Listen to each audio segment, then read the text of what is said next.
everybody. I'm Brittany Lewis, a breaking news reporter here at Forbes. Joining me now is my colleague, Matt Craig, a sports money reporter here at Forbes. Matt, thanks for coming on. Thanks for having me.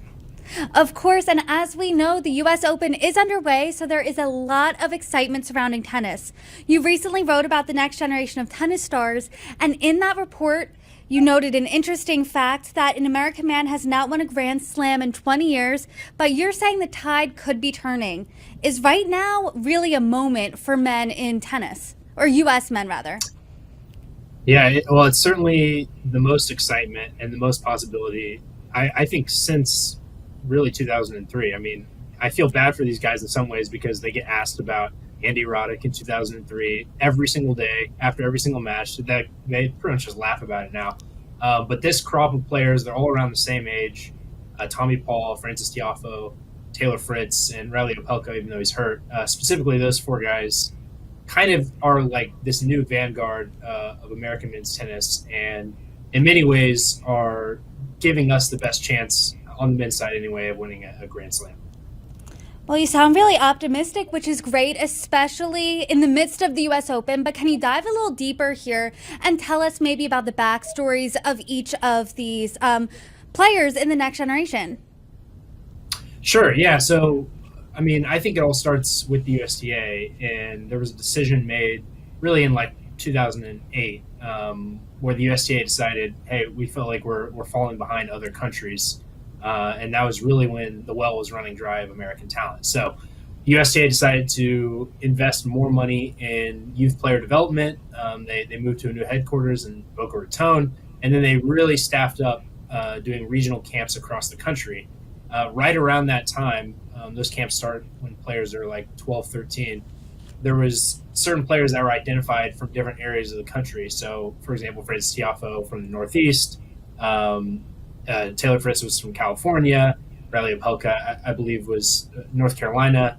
And Tommy Paul, I think, was Florida, or maybe I'm getting those confused. But either way, from different areas of the country, these players emerged. And the way the USTA system worked, there was regional camps and then kind of sectional camps and then national camps. So these guys very early on started training with each other and I think pushing each other to be better in a way that they still are today. And, I mean, Tommy Paul was the first American semifinalist at the Australian Open since 2009 with Andy Roddick. And then many people remember Frances Tiafoe making the semifinal of the U.S. Open last year. Taylor Fritz made a deep run at Wimbledon a couple of years ago. So we're starting to see, I mean, I think, you know, there hasn't been an American in a final yet, and there's still that top tier that's going to be really hard to break through. But we're seeing results in a way that we hadn't a couple of years ago. You reported something that Frances Tiafoe's agent said regarding his semifinal placement. He said this: "I don't think I've seen where someone with a semifinal at a U.S. Open came out of it with the number of partners that he has and the level of partners that he has."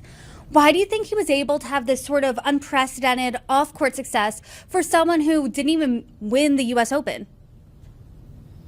Well, he has an irresistible story. I mean, his parents are immigrants from Sierra Leone, and really the only reason he started playing tennis is that his father was, I mean, first a paid laborer building this tennis club, and then ultimately a janitor. And certain nights, you know, he and young Frances Tiafoe and Frances Tiafoe's brother would sleep in what is essentially a janitor's closet of the club, and so basically he had unlimited access to play there, and you know.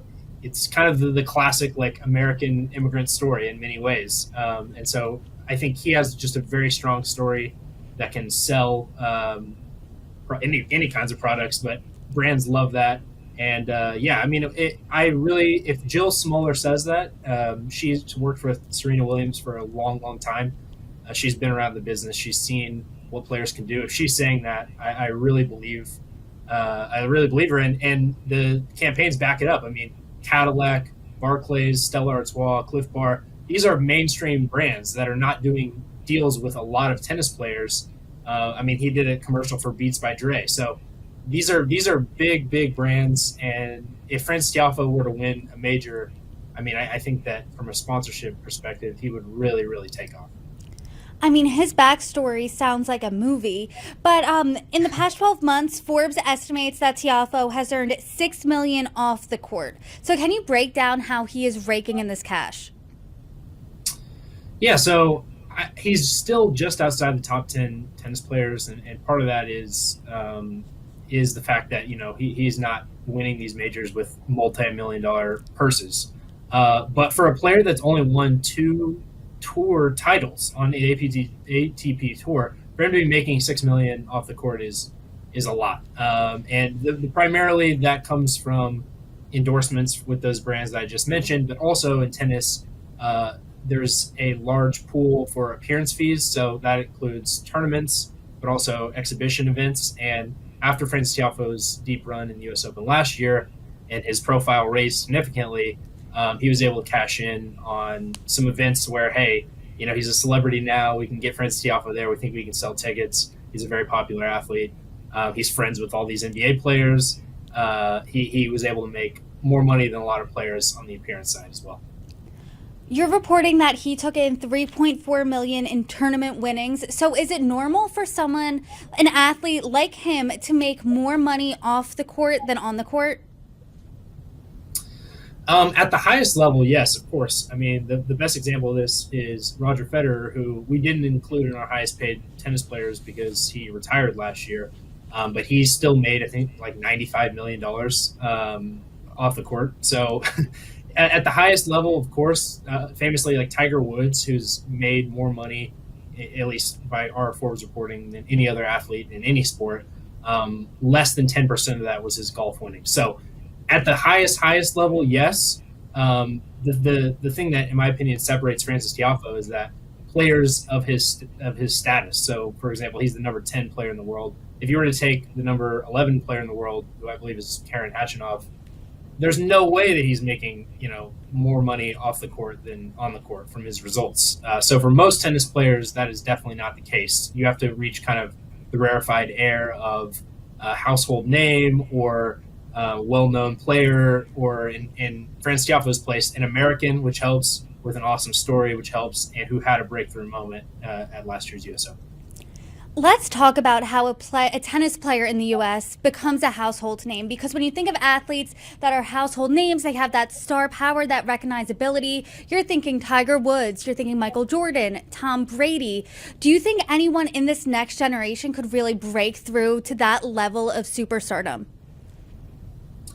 I mean, you're talking about like some of the most famous athletes of all time. So to get to that level, I think is kind of unrealistic. However, in America, the thing we care about is winning championships. So even though these guys have had some success, until someone wins a Grand Slam, I don't think there's going to be that massive mainstream breakthrough. But a lot of the agents that I talked to for the story all agreed that whoever is the very first American man to win a Grand Slam is going to have a massive platform.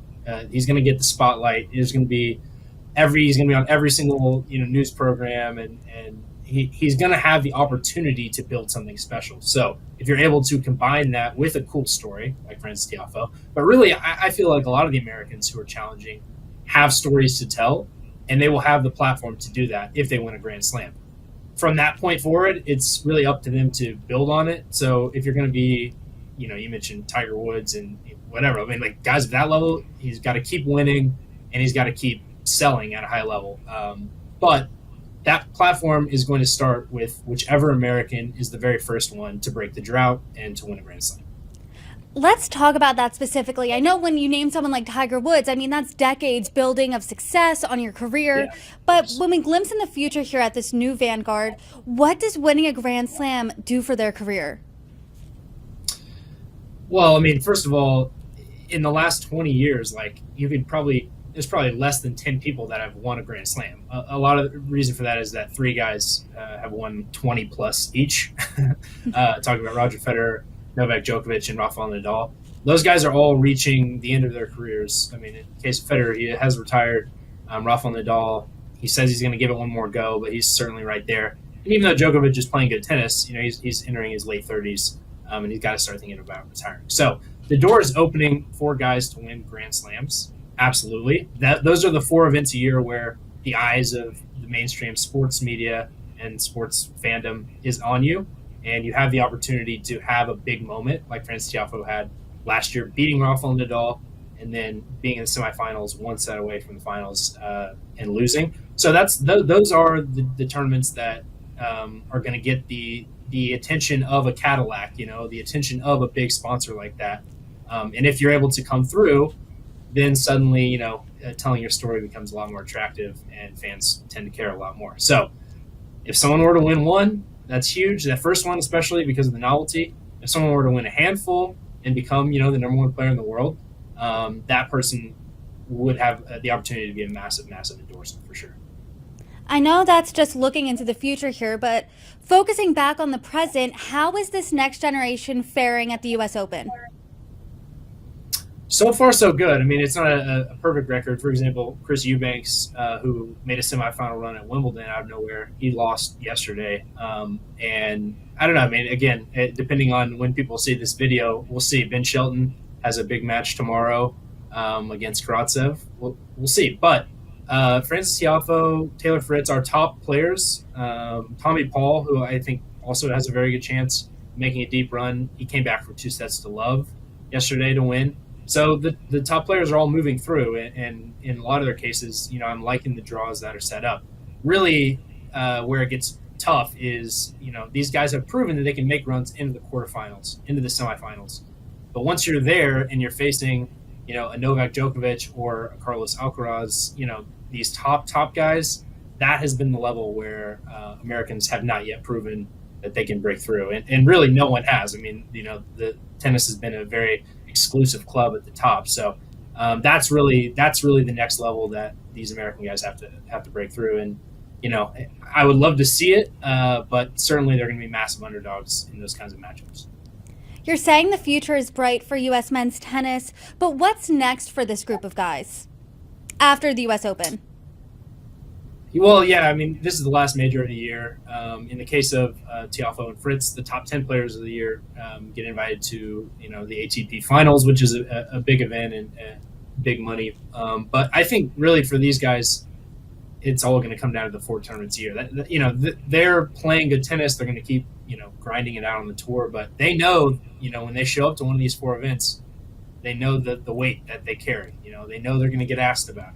When is it going to happen? When is it going to happen? So for them, and I think for all tennis players, but especially for the Americans, focus turns to the Australian Open as soon as this tournament is over, and guys start thinking about preparing themselves. So they'll get a little break, they'll get a little off season to some degree over the winter, but I can tell you that they've got the 4 tournaments a year circled on their calendars. Absolutely. Matt Craig, thanks for joining me. Thank you.